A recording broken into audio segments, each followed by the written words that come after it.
একটি ছেলে খুবই সাদাসিধা ছিল। সে একটি দোকানে চাকরি করত। ছেলেটির বেতন ছিল মাত্র 5,000 টাকা। ছেলেটির দোকানের সামনে দিয়ে প্রতিদিন একটি মেয়ে স্কুলে যেত। মেয়েটি প্রতিদিন বোরকা পরে যেত, কিন্তু প্রায়ই মুখটা খোলা থাকতো।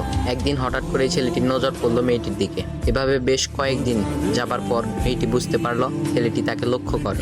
মেয়েটিও বাঁকা চোখে ছেলেটির দিকে তাকাতে শুরু করলো। ছেলেটি মেয়ের চলাফেরা দেখে মুগ্ধ হলো। আফসোস করতে লাগলো, ইস, যদি আমিও আজ পড়াশোনা করতে পারতাম, তাহলে সাহস করে মেয়েটির সাথে কথা বলতে পারতাম। মেয়েটি বুঝতে পারলো ছেলেটি তাকে ভীষণ পছন্দ করে। তাই একদিন মেয়েটি ছেলেটির দোকানের পাশে দাঁড়িয়ে রইল। তখন ছেলেটি দুপুরের খাবার খাওয়ার জন্য দোকানের বাইরে আসে। সে চায়ের দোকানে গিয়ে 5 টাকার একটি রুটি খেয়ে পানি পান করে আসতে লাগলো। তখন মেয়েটি তার কাছে গেল। তুমি ভাত খেলে না? রুটি দিয়ে পেট ভরবে? তখন ছেলেটি মেয়েটিকে দেখে অবাক হয়ে গেল। তখন ছেলেটি বলল, আমি ভাত খেলে আমার মা, বাবা আর ছোট বোনকে কি খাওয়াবো? মেয়েটি শিক্ষিত, তাই অল্পতেই বুঝে গেল। সে হাত ধরে বলতে লাগলো, তাহলে তুমি যে আমাকে পছন্দ করো, আমাকে কি খাওয়াবে? তখন ছেলেটি বলল, আমি তো তোমাকে আপন করে